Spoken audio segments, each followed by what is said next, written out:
সবাইকে আন্তরিক শুভেচ্ছা। আশা করি আপনারা সকলেই ভালো আছেন। উচ্চ প্রাথমিকের শিক্ষক নিয়োগ বিষয়ে ইতিমধ্যে অনেকের মনে বিভিন্ন ধরনের প্রশ্ন জাগছে যে আজকে সোমবার মহামান্য কলকাতা হাইকোর্টের ডিভিশন বেঞ্চ অর্থাৎ কোর্ট নাম্বার 8-এ সেই ম্যাট 638-এর হিয়ারিং হবে কিনা।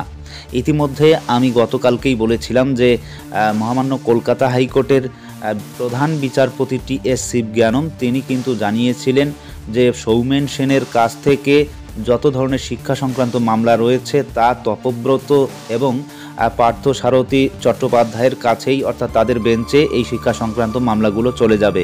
তো সেই হিসাবে আজকে আমরা বারংবার খোঁজার চেষ্টা করেছি যে মহামান্য কলকাতা হাইকোর্টের সেই ম্যাট 638 মামলাটি কোর্ট নাম্বার 8-এ আছে কিনা, কিন্তু আমরা অনেক খোঁজাখুঁজির পর পেলাম না। সুতরাং আজকে সম্ভবত ম্যাট 638-এর হিয়ারিং হচ্ছে না।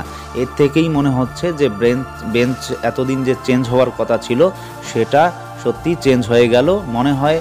আর পরবর্তী যে কজ লিস্ট থাকবে সেই কজ লিস্টের উপর ভিত্তি করে আমরা বলতে পারবো যে কোন দিন কবে কতটার সময় এই উচ্চ প্রাথমিকের সবথেকে গুরুত্বপূর্ণ মামলা ম্যাট 638-এর হিয়ারিং হবে।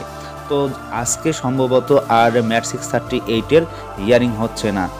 আর ইতিমধ্যে আপনারা জানেন যে সৌমেন সেন এবং উদয় কুমার স্যারের বেঞ্চে এই ম্যাট 638-এর হিয়ারিং হওয়ার কথা ছিল কালকে অর্থাৎ এই সপ্তাহের মধ্যে একটা রায়ের আশা করা যাচ্ছিল, অর্থাৎ অনেকেই ভাবছিলেন যে কোনো একটা রায় আসবে।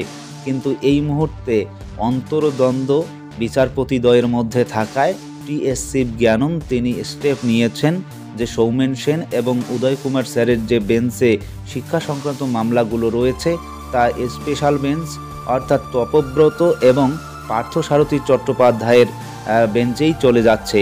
এবার এই ম্যাট 638 যখনই তপব্রত এবং পার্থসারথী স্যারের বেঞ্চের কজ লিস্ট তৈরি হবে তখনই আমরা আপনাদের সেই বিষয়টা বলে দিতে পারবো। তো এই মুহূর্তে আজকে যতটুকু জানা গেল যে আর সৌমেন সেন কিন্তু আপার প্রাইমারি রিলেটেড যে সবথেকে গুরুত্বপূর্ণ মামলা ম্যাট 638 তার আর হিয়ারিং করাবেন না। তো আজকের ভিডিও এ পর্যন্ত। সকলেই ভালো থাকবেন, সুস্থ থাকবেন। ধন্যবাদ।